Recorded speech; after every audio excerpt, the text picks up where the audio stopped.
Hello guys. അപ്പോൾ ഇന്ന് നമ്മളുടെ ടെസ്റ്റിൻ്റെ സേ അല്ലെങ്കിൽ ഇംപ്രൂവ്മെൻറ്റ് എക്സാം മാത്സിൻ്റെ കഴിഞ്ഞു. അപ്പോൾ കുറച്ച് പേര് എൻ്റെ അടുത്ത് ചോദിച്ചിട്ടുണ്ടായിരുന്നു ആൻസർ കീ അപ്ലോഡ് ചെയ്യാവോ എന്ന്. എല്ലാവരും വീഡിയോ ആയിട്ട് അപ്ലോഡ് ചെയ്യാനാണ് പ്രിഫർ ചെയ്തത്. അപ്പോൾ ഞാൻ കരുതി ജസ്റ്റ് ഒരു വീഡിയോ ആയിട്ട് ചെയ്യാമെന്ന്. അപ്പോൾ നമുക്ക് വീഡിയോയിലോട്ട് പോവാം. അപ്പോൾ ക്വസ്റ്റ്യൻ പേപ്പർ എടുത്തിട്ടുണ്ട്. ഇതിൽ ഞാൻ എഴുതാത്ത കുറച്ച് ക്വസ്റ്റ്യൻസ് ഉണ്ട് ആൻഡ് എനിക്ക് ഡൗട്ടുള്ള കുറച്ച് ക്വസ്റ്റ്യൻസ് ഉണ്ട്. അല്ലാതെ ഞാൻ എഴുതിയ എല്ലാത്തിൻ്റെ ആൻസേഴ്സ് ഞാൻ എഴുതിയത് എന്താണെന്നും പിന്നെ ഞാൻ കുറച്ച് ഗൂഗിൾ ചെയ്തിട്ടുണ്ടായിരുന്നു, അതൊക്കെ വെച്ചിട്ട് നിങ്ങൾക്ക് പറഞ്ഞുതരാം. അപ്പോൾ നമുക്ക് ആദ്യത്തെ ക്വസ്റ്റ്യനിലോട്ട് നോക്കാം. ഫസ്റ്റ് വരുന്നത് 3 മാർക്സിൻ്റെ സെക്ഷനാണ്. ഇതിൽ ഫസ്റ്റ് ക്വസ്റ്റ്യൻ ഞാൻ പോസ്റ്റ് ചെയ്തിട്ടുണ്ടായിരുന്നു. ക്വസ്റ്റ്യൻസ് ഫുള്ള് നമുക്ക് 20 ക്വസ്റ്റ്യൻസ് ആയിരുന്നു ഉണ്ടായിരുന്നത്. അപ്പോൾ ആ 20 ക്വസ്റ്റ്യൻസും അതിൻ്റെ ക്വസ്റ്റ്യൻസ് ആ പേപ്പറിൻ്റെ ഇത് ഞാൻ ഇട്ടിട്ടുണ്ടായിരുന്നു പോസ്റ്റിൽ. അപ്പോൾ എല്ലാവരും അത് ചെക്ക് ചെയ്താൽ മതി. ഇവിടെ ഞാനിപ്പോൾ ക്വസ്റ്റ്യൻ കാണിക്കുന്നില്ല, ഞാൻ ജസ്റ്റ് പറഞ്ഞു പോകുന്നതേ ഉള്ളൂ. So first question multiple choice question ആയിരുന്നു. അപ്പോൾ ഫസ്റ്റ് ക്വസ്റ്റ്യനിൽ എ പാർട്ടും ഉണ്ടായിരുന്നു, ബി പാർട്ടും ഉണ്ടായിരുന്നു. അതിൽ എ പാർട്ടിൻ്റെ ആൻസർ സ്ക്യൂ സിമെട്രിക് മെട്രിക്സ് ആണ്. പിന്നെ ബി അതിൽ കെ നമ്മൾ ചെയ്ത് വരുമ്പോൾ എ സ്ക്വയറോ അതേപോലെ മൈനസ് കെ ഈക്വൽ ടു 2 എന്ന ഇക്വേഷനിൽ നമ്മൾ ചെയ്ത് വരുമ്പോൾ നമുക്ക് കെ 7 ആയിട്ടാണ് ആൻസർ കിട്ടുന്നത്.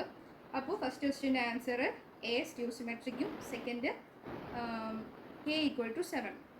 സോ നമ്മൾ നെക്സ്റ്റ് സെക്കൻഡ് ക്വസ്റ്റ്യനിലോട്ട് പോവുകയാണ്. സെക്കൻഡ് ക്വസ്റ്റ്യൻ ചെയ്യുമ്പോൾ എഫ് ഓഫ് എക്സ് അതായത് എഫ് ഓഫ് എൻ നമ്മൾ 1 കൊടുക്കും, അതേപോലെ n-1 കൊടുക്കും. അത് നമ്മൾ 2 കൊടുക്കുമ്പോൾ 1 കൊടുത്താലും 2 കൊടുത്താലും നമുക്ക് 1 ആയിരിക്കും ആൻസർ ആയിട്ട് കിട്ടുന്നത്. സോ അത് 1 അല്ല.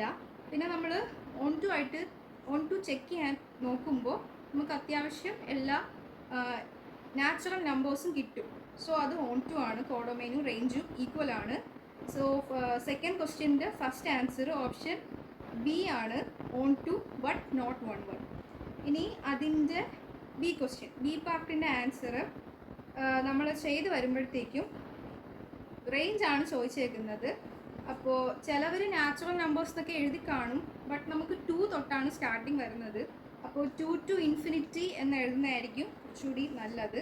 സോ എക്സിന് 0 കൊടുക്കുക, 1 കൊടുക്കുക, 2 കൊടുക്കുക, അപ്പോൾ -1 കൊടുക്കുക, -2 കൊടുക്കുക. അപ്പം നമുക്ക് കിട്ടുന്ന ആൻസേഴ്സ് 0 കൊടുക്കുമ്പോൾ 2 കിട്ടും. അപ്പോൾ 2 ആണ് ഏറ്റവും മിനിമം അതിൽ. അപ്പോൾ 2, 3, 4 അങ്ങനെ ഇൻഫിനിറ്റി വരെ കിട്ടും. അപ്പോൾ റേഞ്ച് നമ്മൾ എഴുതുമ്പോൾ 2 to infinity എന്ന് എഴുതാം. സോ നമ്മൾ next question, third question, sec inverse -2/√3യുടെ പ്രിൻസിപ്പൽ വാല്യൂ കണ്ടുപിടിക്കാനാണ്. അത് നമ്മൾ കോസ് സീക്ക് കോട്ട്. അപ്പം ഇത് 3ഉം പൈ മൈനസ് നമുക്ക് തന്നിരിക്കുന്ന വാല്യൂ ആണ് എഴുതാനായിട്ട്. ഇത് നമുക്ക് ചെയ്യുമ്പോഴത്തേക്കും കിട്ടുന്ന ആൻസർ 5π/6 ആണ് കിട്ടുന്നത്. പിന്നെ അതിൻ്റെ B question tan inverse cos x/1 - sin x. ഇത് തന്നെയാണ് നമുക്ക് പബ്ലിക് എക്സാമിന് ചോദിച്ചിട്ടുണ്ടായിരുന്നത്. ആൻഡ് ഇതിൻ്റെ ആൻസർ സിംപ്ലിഫൈ ചെയ്തിട്ട് കോസ് എക്സിനെയും 1 - sin x-നെയൊക്കെ സിംപ്ലിഫൈ ചെയ്യുമ്പോൾ നമുക്ക് കിട്ടുന്ന ആൻസർ π/4 + x/2 ആണ്.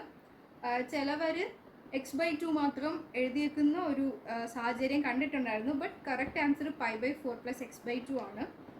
ഇനി നമുക്ക് നാലാമത്തെ ക്വസ്റ്റ്യൻ നോക്കാം. നാലാമത്തെ ക്വസ്റ്റ്യനിൽ നിങ്ങൾ ആ ഗ്രാഫ് നോക്കിയാൽ മനസ്സിലാവും, അത് 0യിൽ ടച്ച് ചെയ്യാതെയാണ് പോയേക്കുന്നത്. അതായത് നമ്മൾ പണ്ട് മുതലേ പഠിച്ചിട്ടുണ്ട് 0ന് തുടങ്ങുന്ന സൈൻ എക്സും അതേപോലെ 0ൻ്റെ നേരെ മുകളിൽ നിന്ന് അതായത് 1 എന്ന് തുടങ്ങുന്നത് കോസ് എക്സും ആണ്. ഇവിടെ മോഡ് കോസ് എക്സ് ആണ്, കാരണം താഴോട്ടുള്ള എല്ലാ ലൈനും അവർ മുകളിൽ കർവാക്കി ഇട്ടിട്ടുണ്ട്. സോ ഇത് മോഡ് കോസ് എക്സ് ആണ്, ഓപ്ഷൻ ഡി ആണ്. ആൻഡ് ബി, ഈ ക്വസ്റ്റ്യൻ എനിക്ക് കുറച്ച് ഡൗട്ടുണ്ട്. ഇതിൽ കണ്ടിന്യൂസ് ആണ് നമുക്ക് പ്രൂവ് ചെയ്യാൻ പറ്റും, കാരണം മോഡ് എക്സ് കണ്ടിന്യൂസ് ഫംഗ്ഷൻ ആണ്, അതേപോലെ കോസ് എക്സ് കണ്ടിന്യൂസ് ഫംഗ്ഷൻ ആണ്. അപ്പോൾ ഇത് കണ്ടിന്യൂസ് ആണ്, നമുക്ക് പ്രൂവ് ചെയ്യാൻ പറ്റും. ഡിഫറൻഷ്യബിൾ അല്ല എന്നാണ് ആൻസർ എനിക്ക് കിട്ടിയത്, ബട്ട് അതിൻ്റെ എക്സ്പ്ലനേഷൻ പറയാൻ എനിക്ക് അറിയത്തില്ല. അതിനകത്ത് എനിക്ക് കുറച്ച് ഡൗട്ടുണ്ട്. നമുക്ക് അടുത്ത 5th ക്വസ്റ്റ്യനിലോട്ട് പോവാം. 5th ക്വസ്റ്റ്യനിലെ എ പാർട്ട് ഏതാണ് ഇൻക്രീസിങ് ഫംഗ്ഷൻ അല്ലാത്തതെന്ന്. അപ്പോൾ e⁻x അതിൻ്റെ d/dx എടുക്കുമ്പോഴത്തേക്കും നമുക്ക് e⁻x തന്നെയാണ് കിട്ടുന്നത്, അത് ഇൻക്രീസിങ് ആണ്. log x 1/x അത് ഇൻക്രീസിങ് ആണ്. x³ 3x² ഇൻക്രീസിങ് ആണ്. അപ്പോൾ ഇവിടെ ഇൻക്രീസിങ് അല്ലാത്തത് 4 - x ആണ്, അതായത് ഓപ്ഷൻ ഡി. പിന്നെ അതിൻ്റെ ബി ക്വസ്റ്റ്യനിൽ ചോദിച്ചിട്ടുണ്ടായിരുന്നു അതിൻ്റെ ഇൻ്റർവെൽസ് കണ്ടുപിടിക്കാനായിട്ട് 3x² - 24x.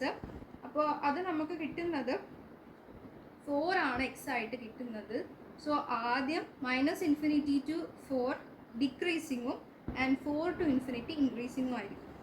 പിന്നെ അടുത്തത് ഇൻ്റഗ്രേഷൻ എന്നാണ് ക്വസ്റ്റ്യൻ വന്നിരിക്കുന്നത്. സിക്സ് ക്വസ്റ്റ്യനിൽ എ പാർട്ട് വരുന്നത് 0 ആണ് ആൻസർ. അത് എനിക്ക് കുറച്ച് ഡൗട്ട് ഉണ്ടായതുകൊണ്ട് എ ക്വസ്റ്റ്യൻ ഞാൻ ചെയ്തില്ലായിരുന്നു. ആൻഡ് ബി ക്വസ്റ്റ്യനിൽ ഇത് പ്രോപ്പർട്ടിയാണ്. e⁻x വരുമ്പം f(x) മൈനസ് f'(x) ആണ് ഇവിടെ വന്നേക്കുന്നത്. സോ ഇതിൻ്റെ ആൻസർ e⁻f(x) ആണ്. അതായത് e⁻x/x അല്ലെങ്കിൽ e⁻x × 1/x എന്ന് എഴുതാം. Plus C. ഇനി അടുത്ത സി ക്വസ്റ്റ്യൻ, ഇത് നമ്മൾ താഴെ എക്സ് കോമൺ എടുത്തിട്ട് 1 + log x-ന് ടി സബ്സ്റ്റിറ്റ്യൂട്ട് ചെയ്ത് ചെയ്യുന്നതാണ്. അതിൻ്റെ answer log 1 + log + c 1 + log x + c മോഡുണ്ട്. mod 1 + log x + c. Okay, അപ്പോൾ ഇനി അടുത്ത 7th ക്വസ്റ്റ്യൻ ആണ് നോക്കാൻ പോകുന്നത്. 7th ക്വസ്റ്റ്യൻ നമുക്ക് എ തന്നിട്ടുണ്ട്, ബിയും തന്നിട്ടുണ്ട്, പിന്നെ a × b ആണ് തന്നിരിക്കുന്നത്. അപ്പോൾ ഇവിടെ cos θ അല്ല sin θയുടെ ഇക്വേഷനാണ് യൂസ് ചെയ്യേണ്ടത്. അപ്പോൾ sin θ = a × b mod a × mod b. അപ്പോൾ നമുക്ക് ആൻസർ കിട്ടുന്നത് π/4, അതായത് 45 ആണ് കിട്ടുന്നത്. ഇനി അതിൻ്റെ ബി ക്വസ്റ്റ്യൻ പ്രൊജക്ഷൻ കണ്ടുപിടിക്കാനാണ്. പ്രൊജക്ഷൻ്റെ equation a.b projection on B ആണ്. അപ്പോൾ ബി കൊണ്ടാണ് ഡിവൈഡ് ചെയ്യേണ്ടത്. സോ അത് നമുക്ക് -8/√29 ആണ് കിട്ടുന്നത്. ഇനി നെക്സ്റ്റ് ക്വസ്റ്റ്യൻ, 8ാമത്തെ ക്വസ്റ്റ്യൻ പ്രോബബിലിറ്റി എന്നാണ്. ഇതും കുറച്ച് കൺഫ്യൂഷൻ ഉണ്ടാക്കുന്ന ക്വസ്റ്റ്യൻ ആയിരുന്നു എനിക്ക്. അപ്പോൾ 8ൻ്റെ ആദ്യത്തെ ആൻസർ ഓപ്ഷൻ എ ആണ് വരുന്നത്. P(b/a) = 1. അതെനിക്ക് കിട്ടിയായിരുന്നു. ആൻഡ് ബി പാർട്ട് വരുന്നത് എ യൂണിയൻ ബി നമുക്ക് തന്നിട്ടുണ്ട്, P(a)യും തന്നിട്ടുണ്ട്. ഇതിൻ്റെ ആൻസർ വരുന്നത് 1/4 ആണ്. അപ്പോൾ ഇനി നെക്സ്റ്റ് 9th ക്വസ്റ്റ്യൻ ആണ്. 9th ക്വസ്റ്റ്യൻ തൊട്ടാണ് നമുക്ക് 4 മാർക്സ് സ്റ്റാർട്ട് ചെയ്യുന്നത്. അപ്പോൾ 3 മാർക്സിൻ്റെ ക്വസ്റ്റ്യനിൽ ഏതെങ്കിലും 6 എണ്ണം നമുക്ക് എഴുതിയാൽ മതിയായിരുന്നു. 8 വരെ ഉള്ളത് അത് കുറച്ചൊക്കെ മിസ്റ്റേക്ക് വരാം. ഒരു 5 മാർക്ക് വരെ നമുക്കൊരു പോവാം എന്നുള്ളൊരു ചാൻസിൽ ക്വസ്റ്റ്യൻസ് ഉണ്ടായിരുന്നു. ഇനി 4 മാർക്സിൻ്റെ ക്വസ്റ്റ്യൻ നോക്കാം. സോ അതിൽ എ പാർട്ട് 9th ക്വസ്റ്റ്യനിൽ എ പാർട്ട് ഈസിയാണ്. ഇക്വലൻസ് റിലേഷൻ നമ്മൾ ഇതുമായിട്ട് റിലേറ്റ് ചെയ്ത് കുറച്ച് ക്വസ്റ്റ്യൻസ് ഒക്കെ പഠിച്ചിട്ടുണ്ട്. അപ്പോൾ ആ സെയിം മോഡൽ ചെയ്താൽ മതി, വേറെ ഒന്നുമില്ല. പിന്നെ ഇക്വലൻസ് ക്ലാസ് കണ്ടുപിടിക്കാനായിട്ട് ഇവിടെ നമ്മൾ മൾട്ടിപ്പിൾ ഓഫ് 3 വരുന്നത് 3ഉം അതേപോലെ 6ഉം ആണ്. അപ്പോൾ y - x ആണ് നമുക്ക് റിലേഷൻ തന്നിട്ടുള്ളത്. അപ്പോൾ നമുക്ക് കിട്ടുന്ന ആൻസർ 1, 4, 7 ഈ 3 എണ്ണം ആയിരിക്കും ഇതുമായിട്ട് ബന്ധപ്പെട്ടിട്ടുണ്ടായിരുന്ന ഇക്വലൻസ് ക്ലാസ്. നെക്സ്റ്റ് നമുക്ക് ഒരു സ്ക്യൂ സിമെട്രിക് മെട്രിക്സ് തന്നിട്ടുണ്ട്. അതിൻ്റെ എക്സും വൈയും ആണ് കണ്ടുപിടിക്കേണ്ടത്. അതിൽ എക്സ് നമുക്ക് 2ഉം കിട്ടും, അതേപോലെ y 0 ആണ് കിട്ടുന്നത്. പിന്നെ അതിൻ്റെ ബി ക്വസ്റ്റ്യൻ സാധാ പോലെ തന്നെയാണ്. സം ഓഫ് സിമെട്രിക്കും സ്ക്യൂ സിമെട്രിക്കും എയും A ട്രാൻസ്പോസും എടുത്തിട്ട് A + A ട്രാൻസ്പോസ് = P ചെയ്യുക. ശേഷം ½ × A + A ട്രാൻസ്പോസ് ചെയ്യുക. പിന്നെ Q = ½ × A - A ട്രാൻസ്പോസ് ചെയ്യുക. ഇത് രണ്ടും കൂടെ കൂട്ടുമ്പോൾ നമുക്ക് A തന്നെ കിട്ടും. പിന്നെ 11th ക്വസ്റ്റ്യനും കുറച്ച് ടഫായിട്ട് എനിക്ക് തോന്നി. അപ്പോൾ 11th ക്വസ്റ്റ്യൻ അറ്റൻഡ് ചെയ്തില്ലായിരുന്നു. ഇതിൻ്റെ ലോക്കൽ മാക്സിമം വരുന്നത് x = 0യും അതേപോലെ മിനിമം വരുന്നത് x = 2 ആണ്. പിന്നെ അതിൻ്റെ ബി ക്വസ്റ്റ്യനിൽ x = 5 y = 5 ആണ് കിട്ടുന്നത്. ആൻഡ് ഇതൊരു സ്ക്വയർ ആണെന്ന് നമുക്ക് പ്രൂവ് ചെയ്യാൻ പറ്റും. ഞാൻ അറ്റൻഡ് ചെയ്തില്ലായിരുന്നു ആ സമയത്ത്, എനിക്കത് വന്നില്ല. ബട്ട് നമ്മൾ സർക്കിളിൽ സ്ക്വയർ, റെക്റ്റാങ്കിൾ, കോൺ അതൊക്കെ ഞാൻ പഠിച്ചായിരുന്നു. ബട്ട് ഇതെനിക്ക് അറിയത്തില്ലായിരുന്നു. പിന്നെ 12th ക്വസ്റ്റ്യൻ വരുന്നത് നമ്മളെല്ലാം ചെയ്ത പോലെ തന്നെയായിരുന്നു. ആൻസർ 25/4 അത് തന്നെയാണ് കിട്ടുന്നത്. സാധാ പോലത്തെ ക്വസ്റ്റ്യൻ തന്നെയായിരുന്നു. ദെൻ 13th ക്വസ്റ്റ്യൻ ഓർഡർ വരുന്നത് 1, ഡിഗ്രി വരുന്നത് 1. അതിൻ്റെ ജനറൽ സൊല്യൂഷൻ വരുന്നത് y = cx ആണ്. പിന്നെ പർട്ടിക്കുലർ സൊല്യൂഷൻ കിട്ടുമ്പോഴത്തേക്ക് y = 0 എന്നാണ് കിട്ടുന്നത്. ഇതിലും ഞാൻ കുറച്ച് ചെറിയ മിസ്റ്റേക്സ് വരുത്തിയിട്ടുണ്ടായിരുന്നു. അവിടെ വെച്ച് എനിക്ക് -1 ഒക്കെയാണ് കിട്ടിയിരുന്നത്. പിന്നെ 14th ക്വസ്റ്റ്യനിലോട്ട് പോവുകയാണെങ്കിൽ ലാംഡ നമുക്ക് കിട്ടുന്നത് 3 ആണ്. A.B ചെയ്താൽ മതി. A.B = 0 എന്ന് കൊടുത്തിട്ട് ചെയ്താൽ മതി. ലാംഡ നമുക്ക് 3 കിട്ടും. പിന്നെ അടുത്തത് L² + M² + N² = 1 എന്നുള്ള ഇക്വേഷനിൽ നിന്നാണ് എടുക്കുന്നത്. അപ്പോൾ നമുക്ക് തീറ്റ ഇവിടെ π/3 കിട്ടും. ഇപ്പോൾ 14th ക്വസ്റ്റ്യൻ കഴിഞ്ഞു. 15th ക്വസ്റ്റ്യൻ ചെയ്യുമ്പോൾ നമുക്ക് കിട്ടുന്നത് 2√2 യൂണിറ്റ് ആണ്. ഇത് ഞാൻ മാക്സിമം സിംപ്ലിഫൈ ചെയ്തിട്ടുള്ളതാണ്. 2√2 12 സംതിങ് വരുമായിരുന്നു. അപ്പോൾ ഇത് കട്ട് ചെയ്യുമ്പോൾ നമുക്ക് 2√2 കിട്ടും.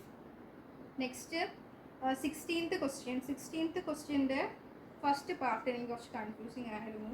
അപ്പോൾ അതിൻ്റെ ആൻസർ ഞാൻ ചെക്ക് ചെയ്തപ്പോൾ എനിക്ക് കിട്ടിയത് ഓപ്ഷൻ എ ആണ്. ബട്ട് എനിക്കറിയത്തില്ല അത് എക്സ്പ്ലെയിൻ ചെയ്യാനായിട്ട്. അത് കുറച്ച് കൺഫ്യൂസിങ് ആയിരുന്നു. ഈ ക്വസ്റ്റ്യൻ ഞാൻ ചെയ്തു. അപ്പം നമ്മളുടെ ബെയേഴ്സ് തിയറം വെച്ചായിരുന്നു ചെയ്യേണ്ടത്. അതിന് ആൻസർ 5/9 ആണ് കിട്ടിയത്. അപ്പോൾ നമ്മളുടെ 4 മാർക്കിൻ്റെ ക്വസ്റ്റ്യൻസ് കഴിഞ്ഞു. ഇനി അടുത്ത ലാസ്റ്റ് 6 മാർക്കിൻ്റെ 4 ക്വസ്റ്റ്യൻ ആയിരുന്നു. ഇത് അത്യാവശ്യം എളുപ്പമുണ്ടായിരുന്നു. ഇതിലാകെ എനിക്ക് പാടെന്ന് പറയേണ്ടത് 17th ക്വസ്റ്റ്യനിലെ ബി പാർട്ട് മാത്രമാണ് എനിക്ക് കുറച്ച് ടഫ് എന്ന് തോന്നിയത്. ബാക്കിയെല്ലാം ഞാൻ ചെയ്തിട്ടുണ്ടായിരുന്നു.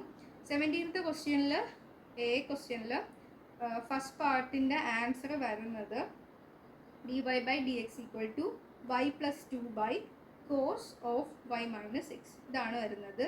പിന്നെ അടുത്തത് നമ്മൾ സാധാ പോലെ dx/dθയും dy/dθയും കൂടെ ചെയ്യുമ്പോഴത്തേക്കും -cot θ/2 നമുക്ക് കിട്ടും. അതെനിക്ക് കിട്ടിയിട്ടുണ്ടായിരുന്നു. ആൻഡ് ഇതിലെ ബി പാർട്ടായിരുന്നു കുറച്ച് കൺഫ്യൂസിങ് ആയിട്ടുള്ളത്. ഇതിൻ്റെ ആൻസർ ഞാൻ ചെക്ക് ചെയ്തപ്പോൾ കിട്ടിയത് x² × d²y/dx² + x × dy/dx + y = 0 ആണ്. അതെനിക്ക് അറിയത്തില്ലായിരുന്നു. എനിക്ക് ഈ ആൻസർ കിട്ടിയില്ലായിരുന്നു. പിന്നെ മെട്രിക്സ് മെത്തേഡ് സാധാ പോലെ ഡിറ്റർമിനൻസ് ആ ക്വസ്റ്റ്യൻ ആയിരുന്നു വന്നിരുന്നത്. ആൻഡ് ഇത് ഈസി ആയിരുന്നു. നമുക്ക് കിട്ടുന്ന answer x = 4, y = 0 and z = 2. ഇതെല്ലാവർക്കും കിട്ടിയിട്ടുണ്ടെന്ന് വിചാരിക്കുന്നു. പിന്നെ എനിക്ക് ഇത്രയും നാൾ എഴുതിയ ഇൻ്റഗ്രേഷൻ ക്വസ്റ്റ്യൻസിൽ ഇത് 3ഉം എനിക്ക് കംപ്ലീറ്റ് ആയിട്ട് ചെയ്യാൻ പറ്റിയത് ഇത് 3ഉമാണ്.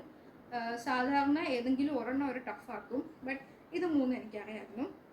ഫസ്റ്റ് ക്വസ്റ്റ്യൻ നമുക്ക് ചെയ്യുമ്പോഴത്തേക്കും 1/x² - a² എന്ന ഫോമിൽ വരുമ്പോഴത്തേക്കും 1/4 mod x - 5/x - 1 + c ഇതാണ് ഫസ്റ്റിൻ്റെ ആൻസർ വരുന്നത്.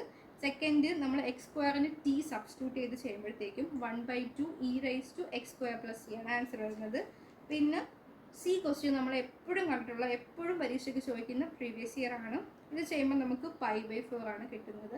ഇത് നമ്മളുടെ പ്രോപ്പർട്ടീസ് ഉപയോഗിച്ചാണ് ചെയ്യുന്നത്. π/2 - x എന്ന് എല്ലാത്തിനും കൊടുത്തിട്ടാണ് ചെയ്യാനായിട്ട്. പിന്നെ 20th ക്വസ്റ്റ്യൻ സാധാ പോലെ തന്നെ LPP എന്നായിരുന്നു. LPP എന്ന് ക്വസ്റ്റ്യൻ ചോദിച്ച് അത് മാക്സിമൈസ് ആണ് ചെയ്യേണ്ടത്. മാക്സിമൈസ് ചെയ്തപ്പോൾ എനിക്ക് 0.6 ആണ് പോയിന്റ് കിട്ടിയത് ആൻഡ് വാല്യൂ 30 ആയിരുന്നു. അല്ലാതെ എക്സ് സോൾവ് ചെയ്യുമ്പോഴത്തേക്കും നമുക്ക് കിട്ടും. ബട്ട് അത് ഇത്രയും മാക്സിമം അല്ലായിരുന്നു. സോ ഇതൊക്കെയാണ് നമ്മളുടെ ആൻസേഴ്സ് എന്ന് പറയുമ്പോൾ എല്ലാവർക്കും എഴുതാൻ പറ്റിയെന്ന് വിചാരിക്കുന്നു. കാരണം മറ്റേതിനെക്കാട്ടും കുറച്ചുകൂടി ഇമ്പ്രൂവ് ചെയ്യാൻ പറ്റും എന്ന് വിശ്വസിക്കുന്നു. കാരണം മറ്റത് കുറച്ചും കൂടി ടഫായിരുന്നു. ഞാൻ പറഞ്ഞില്ലേ, ഇപ്രാവശ്യം ഒരു 1 വേർഡ്സ് കുറച്ച് ടഫാക്കി ആയിട്ട് തോന്നി. പിന്നെ ക്വസ്റ്റ്യൻസ് ഓവറോൾ നമുക്ക് കുറച്ചുകൂടെ ചെയ്യാൻ പറ്റുന്ന ക്വസ്റ്റ്യൻസ് തന്നെയായിരുന്നു. വെയിറ്റേജ് ഒക്കെ മാറ്റിയൊന്നും അല്ല ചോദിച്ചത്. കഴിഞ്ഞ പ്രാവശ്യം ഡിഫറൻഷ്യൽ ഇക്വേഷനിലെ ക്വസ്റ്റ്യൻസ് 6 മാർക്കിന് ചോദിച്ചു. ബട്ട് ഇപ്രാവശ്യം നമ്മളുടെ സാധാ വെയിറ്റേജ് പോലെയാണ് എല്ലാം ചോദിച്ചത്. സോ ഇതൊക്കെയാണ് ആൻസേഴ്സ്. നിങ്ങൾക്ക് എത്ര മാർക്ക് കിട്ടി, അതോ ഇമ്പ്രൂവ് ആയോ ഇല്ലയോ എന്നൊക്കെ കമൻറ്റ് ചെയ്യുക. അപ്പോൾ വീഡിയോ ഇത്രയേ ഉള്ളൂ. വീഡിയോ ഇഷ്ടപ്പെട്ടാൽ ലൈക്ക് ചെയ്യുക, സബ്സ്ക്രൈബ് ചെയ്യുക. പിന്നെ ഇനി എന്തെങ്കിലും ആവശ്യമോ സ്റ്റഡി ടിപ്സോ കാര്യങ്ങളോ ഒക്കെ വേണമെന്നുണ്ടെങ്കിൽ നിങ്ങൾ കമൻറ്റ് ചെയ്യുക. തീർച്ചയായിട്ടും വീഡിയോ ചെയ്യും. സോ ഇന്നത്തേക്ക് ഇത്രയേ ഉള്ളൂ. ബൈ. പിന്നെ എൻ്റെ +2 മാർക്ക് കുറച്ച് പേര് ചോദിച്ചായിരുന്നു മാത്സിൻ്റെ. എനിക്ക് 194 ആണ്. A+ ഉണ്ടായിരുന്നു. ഞാൻ വേറൊരു ഷോർട്ട് വീഡിയോയിൽ ഇത് ചെയ്തിട്ടുണ്ടായിരുന്നു. പിന്നെ ജസ്റ്റ് നീറ്റ് കഴിഞ്ഞിട്ട് 10 days കൂടുതൽ ബ്രേക്ക് ഉണ്ടായിരുന്നു. അതുകൊണ്ട് ഞാൻ വിചാരിച്ചു കുറച്ച് ശ്രമിച്ചു നോക്കാം, ഇമ്പ്രൂവ് ആയാലോ. എനിക്ക് അത്രയും ആവത്തില്ലേ എന്ന് വിചാരിച്ച് ജസ്റ്റ് ഇമ്പ്രൂവ് ചെയ്യുന്നതാണ്. അപ്പോൾ ഇന്നത്തേക്ക് ഇത്രയേ ഉള്ളൂ. ബൈ.